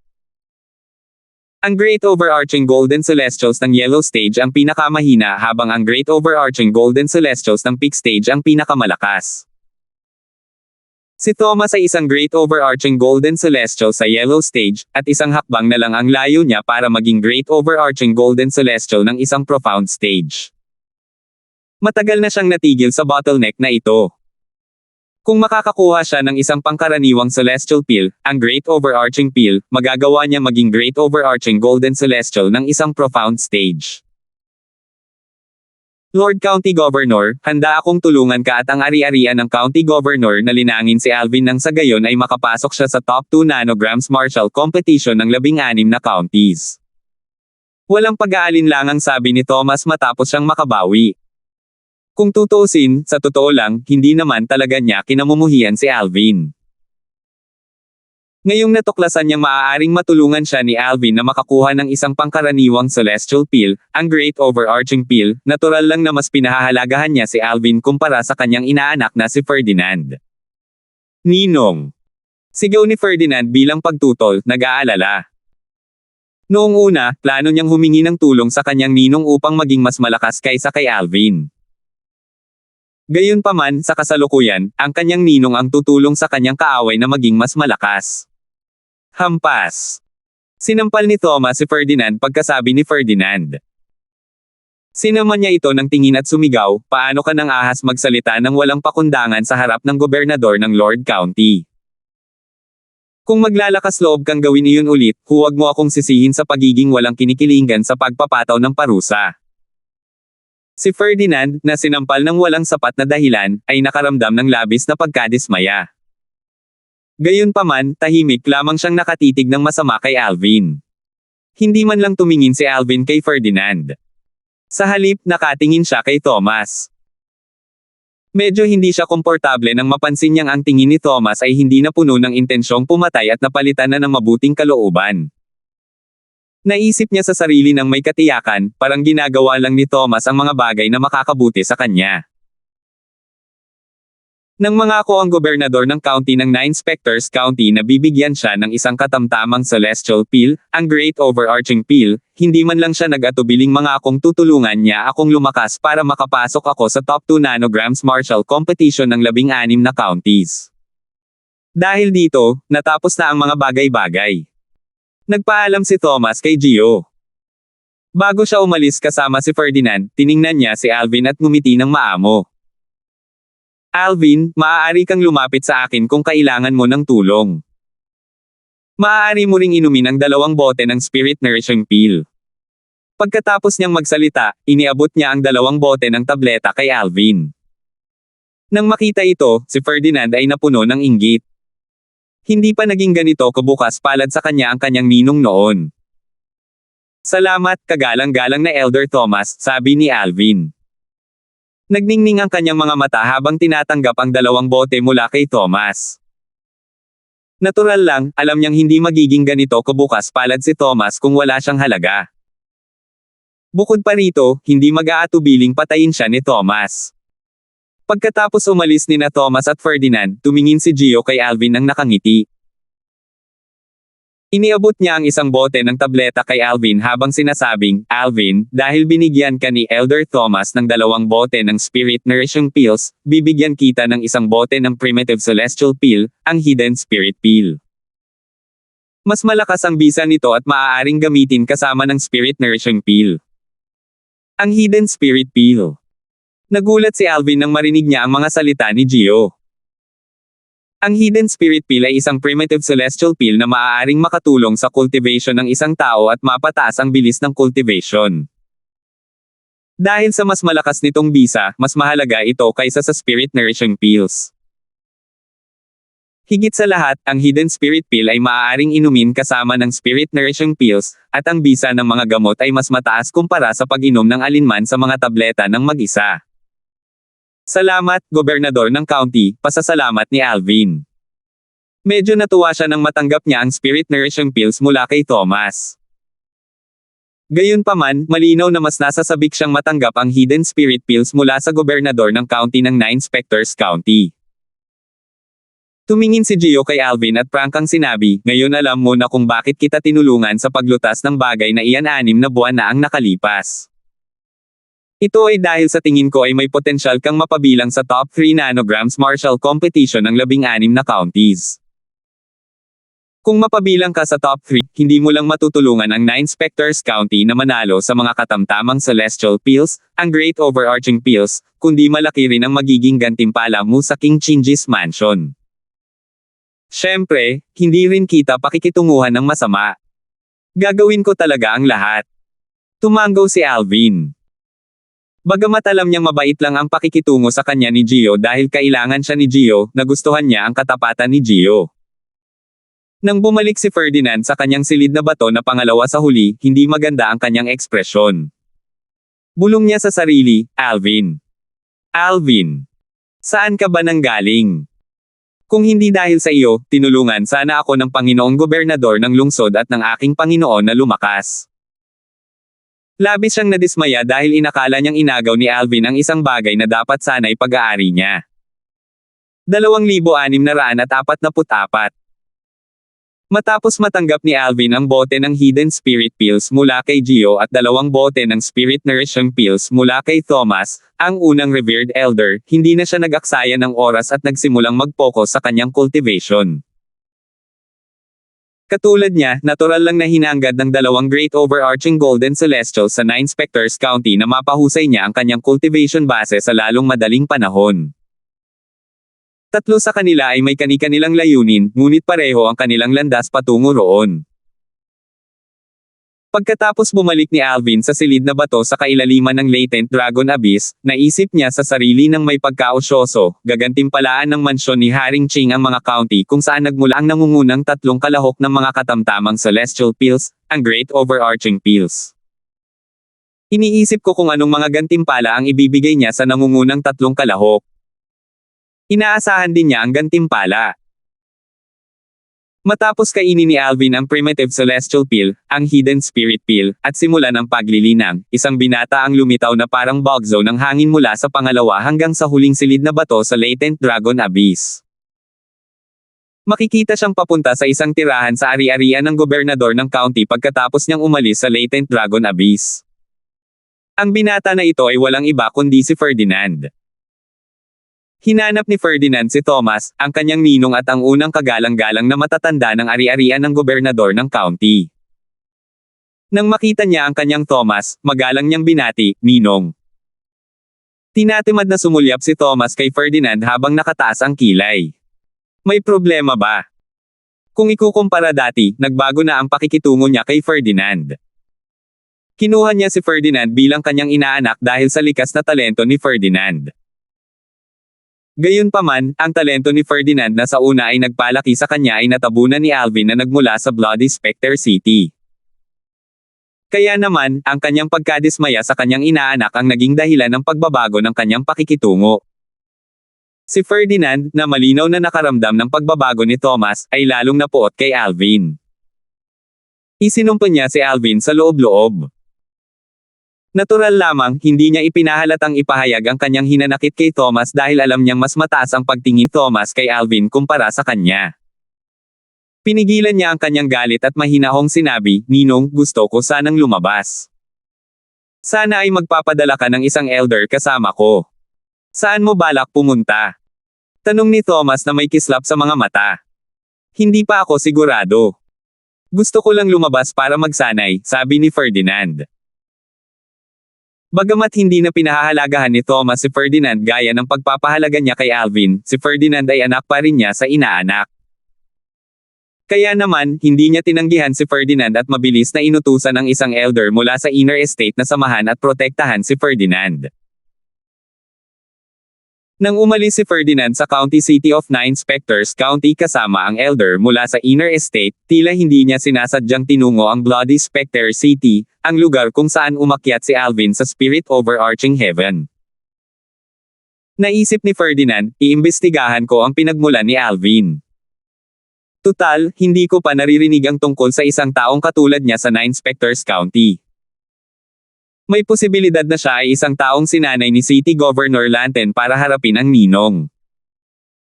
Kung mapapatunayan ko ito, tiyak na papatayin ni ninong si Alvin. Dahil sa talento at lakas ni Alvin, natitiyak niyang walang paraan na si Alvin ay magiging isang karaniwang tao sa Bloody Specter City na ang pangalan ay hindi alam bago pumasok sa ari-arian ng county governor sa county city ng 9 Specters County. Nagliwanag ang mga mata ni Ferdinand habang patuloy niyang iniisip, kung mapapatunayan ko na si Alvin ay isang taong sinanay ni Peggy na harapin ang ninong, gaano man katukso ang ninong sa mga pangkaraniwang celestial pills, ang great overarching pills, tiyak na papatayin niya si Alvin bago ang martial competition ng 16 counties. Kung tutuusin, batay sa mga gantimpala, malinaw na binibigyang halaga ng mansyon ni Haring Ching ang kompetisyon. Kung si Alvin ay mamumukod tangi at mapabilang sa top 3, tiyak na paprotektahan siya ng mansyon ni Haring Ching. Sa oras na iyon, magiging napakahirap para sa ninong na patayin si Alvin. Alam na alam niya ang nakaraan ni na Thomas at Peggy, kaya naman, sigurado siyang tiyak na papatayin ng kanyang ninong si Alvin kung mapapatunayan niya na si Alvin ay ipinadala ni Peggy. Hindi hahayaan ng kanyang ninong na lumakas ang isang banta tulad ni Alvin, tiyak na puputulan niya ang banta na ito ng maaga. Sa isang lugar na malayo sa 9 Specters County, mayroong isang malawak na lugar na parang mundo ng mga diwata na napapalibutan ng mga ulap at hamog. Tagsibol ito sa buong taon at puno ng malalagang halaman. Sa sandaling ito, isang kaaya-ayang figure na mukhang diwata ang makikitang nakatayo sa tuktok ng bundok. Nakatingin siya sa direksyon ng 9 Specters County nang may pagtataka. Ang babae, na nakasuot ng simpleng mapusyaw na lilang bestida, ay may pares ng perpektong arko ng kilay, maputi ang balat, at baywang na parang putakti. Bagamat nakasuot siya ng translucent na belo para takpan ang ibabang bahagi ng kanyang mukha, ang kanyang matingkad na mga mata at eleganteng anyo ay sapat na upang gawing mapatla ang paligid kung ikukumpara. Malabo nang makita ang perpektong hubog ng kanyang mukha sa pamamagitan ng kanyang translucent na belo, na pumupuno sa mga tao ng pagnanais na tanggalin ang belo upang mas matingnan nila siya. Kahit may belo, siya ay mukhang walang kapantay na kaakit-akit at maganda. Maiisip lamang ng isa kung gaano siya kaganda ng walang belo. Bulong niya sa sarili, kung alam ko lang na hindi ko siya makakalimutan, pinatay ko na sana siya noong araw na iyon. Gayunpaman, walang conviction ang mga salita niya. Kung maibabalik lang niya ang panahon, hindi siya sigurado kung kaya niyang patayin ang lalaking iyon. Ikatlong senior sister. Ikatlong senior sister. Isang malamyos na boses na parang mga kampana na pilak ang umalangaw-ngaw sa hangin sa sandaling ito bago lumipad pataas ang isang batang babaeng nakaberde mula sa paanan ng bundok. Isang guhit ng liwanag ang sumilay patungo sa babaeng nakalila, at ang batang babaeng nakaberde ay lumitaw sa isang kisap mata. Ellen, bakit ka nandito? Tanong ng babaeng nakadamit lila habang buong pagmamahal na nakatingin sa batang babaeng nakadamit berde. Ikatlong senior sister, bakit pakiramdam ko ay sampungin ka simula nang bumalik ka isang taon na ang nakalipas? Hindi mo ba natagpuan ang World Cleansing Horsetail Whisk, ang guarding celestial weapon ng ating sect? Nakakatuwa yan, di ba? Kahit ang master, senior uncle, at junior uncle ay pinuri ka. Tanong ng batang babaeng nakaberde habang tinitingnan ang babaeng nakalila. Base sa mga salita ng batang babaeng nakaberde, malinaw na ang babaeng nakalila ay walang iba kundi si Belinda, ang babaeng nakilala ni Alvin sa Little World na iniwan ng Celestial King mula sa Blissful Sect. Nang panahong iyon, sa pamamagitan ng sunod-sunod na mga pangyayari, nauwi sila sa pakikipagtalik bago ang kasal. Bukod pa rito, narinig kong gagawin kang tagapagmana ni Senior Tita sa loob ng isang buwan. Ibig sabihin, ikaw ang magiging sect master pagkatapos niyang magretiro, patuloy na sabi ng babaeng nakaberde. Talaga bang sinabi iyon ni Senior Tita? Tanong ni Belinda habang nagniningning ang mga mata. Oo. Narinig ko mismo. Tumango ang dalagang nakaberde na parang sisiw na tumutukan ng mga butil mula sa lupa. Nang marinig ang mga salita ng batang babaeng nakaberde, hindi napigilan ni Belinda na mapabuntong hininga. Ayon sa mga patakaran ng Compassionate Celestial Traveler Sect, para maging sect master, bukod sa pagiging talento at malakas, kailangan ay birhen. Nawala na niya ang kanyang pagkabirhen sa Little World, nakatadhana na hindi siya maging sect leader ng Compassionate Celestial Traveler Sect. Ellen, nasaan na ang nakatatandang tiyahin mo ngayon? Tanong ni Belinda. Matapos niyang malaman ang kinaroroonan ng sect leader ng Compassionate Celestial Traveler Sect, nawala siya ng may pagkislap ng damit na para bang isang lilang paru-paro nang umalis siya sa bundok. Sa isang malaking hardin na matatagpuan sa gilid ng burol, nakilala ni Belinda ang sect leader ng Compassionate Celestial Traveler Sect na siya ring nakatatandang tiyahin niya. Magalang niyang binati ang kanyang nakatatandang tiyahin, Senior Tita. Belinda, may kailangan ka ba? Ang pinuno ng sekta ng mahabaging manlalakbay na Celestial ay isang kaaya-aya at magandang babae na nakasuot ng puting damit na may bird-adong maraming lotes. Nang makita niya si Belinda, isang banayad at mabait na ekspresyon ang makikita sa kanyang mukha, na parang isang nakatatanda na ipinagmamalaki ang isang natatanging nakababata. Bagamat hindi niya disipulo si Belinda ay disipulo ng kanyang nakababatang kapatid na babae. Si Belinda ay isa rin sa mga pinakanatatanging disipulo sa sekta ng mahabaging manlalakbay na Celestial. Labis siyang nasiyahan kay Belinda. Kung hindi niya planong gawing susunod na pinuno ng sekta si Belinda ng sekta ng mahabaging manlalakbay na Celestial. Diretsong sinabi ni Belinda, Senior Tita, nabalitaan kong plano mo akong gawing tagapagmana mo sa pulong ng sekta na gaganapin sa loob ng 1 buwan. Pumunta ako rito para baguhin ang isip mo.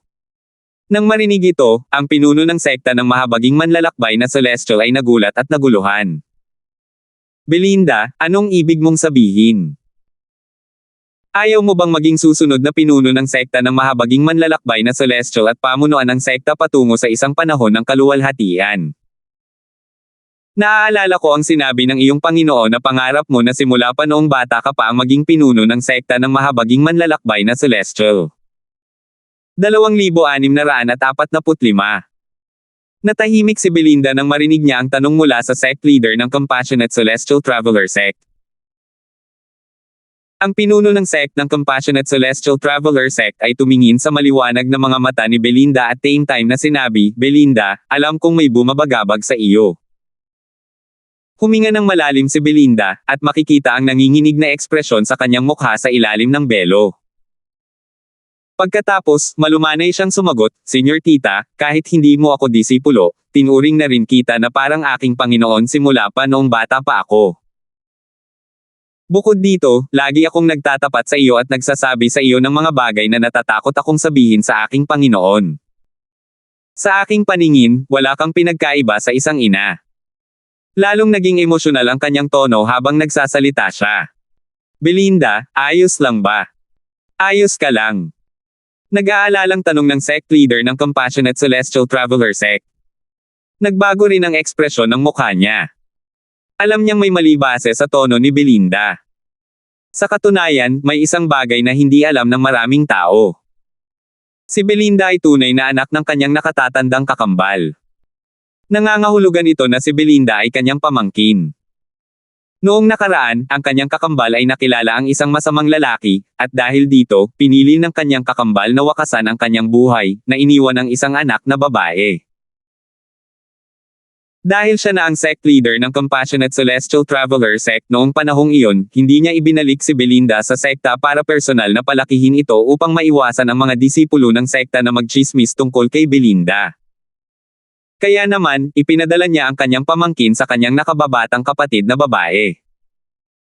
Sa ganoong paraan naging amo ng kanyang pamangkin ang kanyang nakababatang kapatid na babae. Walang nakakaalam tungkol dito, kasama na si Belinda at ang kanyang nakababatang kapatid na babae. Senior Tita, ako. Sabi ni Belinda bago siya tumigil sa pagsasalita. Alam niya kung paano ipaliwanag ang sarili. Tutal, nawala na ang kanyang kadalisayan. Sa katunayan, hindi siya natatakot sa chismis o mga taong pinag-uusapan kung sakaling kumalat ang balita tungkol dito.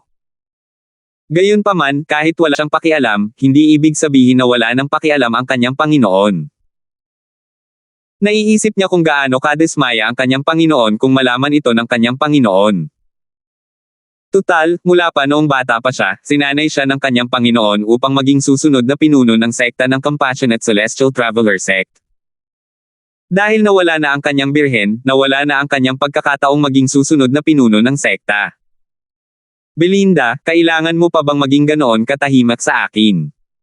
Huwag kang mag-alala, kahit ano paman, tutulungan kita.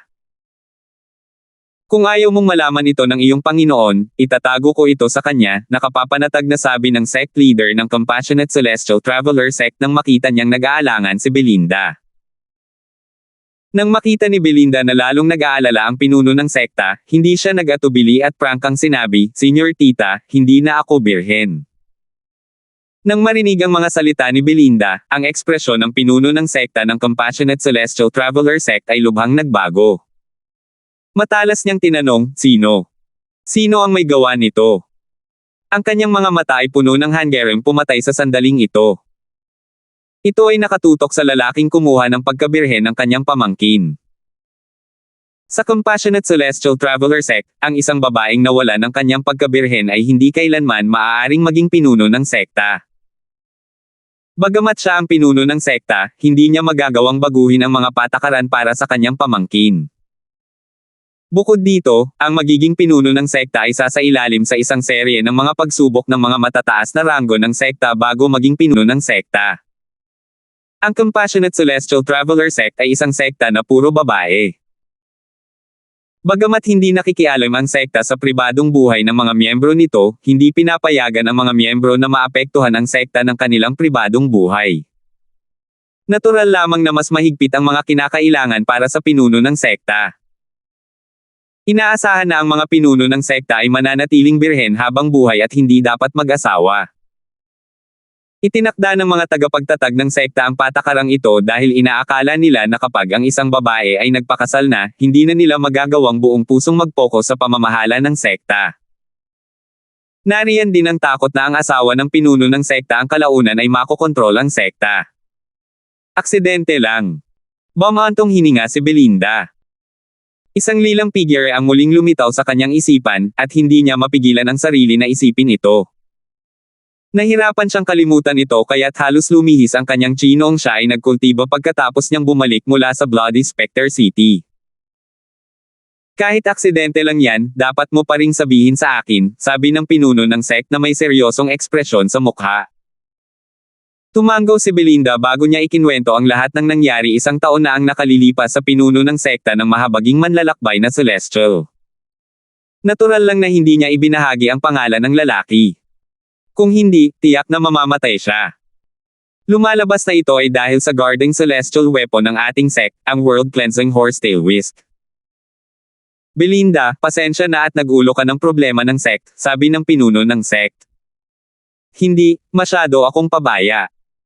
Kung hindi ko sinira ang katawan ng Celestial King mula sa Blissful Sect, walang mangyayari." Umiling si Belinda. "Belinda, sino ang lalaking iyon? Ano ang pangalan niya?" Nagningning ang mga mata ng pinuno ng sekta sa hanggaring pumatay nang maisip niya ang lalaking umagaw sa kadalisayan ng kanyang pamangkin. "Hindi ko alam." Umiling si Belinda. Sandaling kumislap ang kanyang mga mata habang idinagdag, "Hindi ko. Hindi ko rin alam ang pangalan niya." "Belinda, hindi mo ba alam na kumikinang ang mga mata mo kapag nagsisinungaling ka? Ganoon na nga simula pa noong bata ka pa. Parang alam mo na ang pangalan ng lalaking iyon," sabi ng pinuno ng sekta. "Senior Tita, kasalanan ko lahat to. Wala itong kinalaman sa kanya. Sa katunayan, biktima rin siya," sabi ni Belinda. "Inang dalaga, napakabait mo. Ang pagpatay sa lalaking iyon ang tanging paraan para mapigilan niya ang pagkalat ng balita at ang pagkasira ng reputasyon mo. Dapat mong matutunang pigilan ang mga posibleng banta." Buntong hininga ng pinuno ng sekta. Tumindi ang hanggaring pumatay sa kanyang mga mata nang tanungin niya, "Sabihin mo sa akin ang pangalan ng lalaking iyon. Hindi mo na kailangang kumilos pa. Ako na ang bahala sa kanya para maiwasan ang mga gulo sa hinaharap. Senior Tita, pakiusap. Pakiusap, huwag mo na akong pilitin," walang magawang sabi ni Belinda. Sa sandaling ito, tila natanto ng pinuno ng sekta ng mahabaging sekta ang nangyari, at nagbago ang ekspresyon ng kanyang mukha. "Belinda, huwag. Huwag mong sabihing umibig ka na pala sa lalaking iyon. Dahil sa nangyari sa kanyang kapatid, wala na siyang pagmamahal sa mga laki. Bukod dito, ayaw niyang gawin ng kanyang pamangkin ang parehong pagkakamaling nagawa ng kanyang kakambal. Dahil nagdusa ang ina, hindi dapat magdusa ang anak na babae dahil sa parehong bagay. Umibig ka na ba? Naguluhan si Belinda nang marinig niya ang mga salita ng pinuno ng sekta. Kasabay nito, muling lumitaw sa kanyang isipan ang lilang figure. Paulit-ulit niyang tinanong ang sarili kung tunay na ba siyang umibig dito. Gayunpaman, hindi pa rin niya maisip ang sagot sa huli. Gayunpaman, sigurado siya na kung nandito ang lalaki at gustong patayin ito ng kanyang nakatatandang tiyahin, hindi siya magdadalawang isip na ipagtanggol ito kahit nakapalit nito ang kanyang buhay. Hindi niya alam kung dahil ba sa pakiramdam niya ay kasalanan niya ang nangyari o kung talagang nahulog na ang loob niya sa lalaking iyon dahil kinuha siya nito sa unang pagkakataon. Nang makita ng pinuno ng sect ng Compassionate Celestial Traveler Sect ang naguguluhang ekspresyon sa mukha ni Belinda, mamantong hininga siya. Makikita sa kanyang mukha ang pagsuko nang sabihin niya, kalimutan mo na lang kung ayaw mong sabihin sa akin. Medyo pagod na ako, maaari ka nang umalis. Oo, sabi ni Belinda bago siya umalis. Pagkaalis ni Belinda, ang ekspresyon ng mukha ng sect leader ng Compassionate Celestial Traveler Sect ay agad na nawala at napalitan ng determinadong ekspresyon. Kahit sino ka pa, hinding-hindi kita hahayaang saktan si Belinda.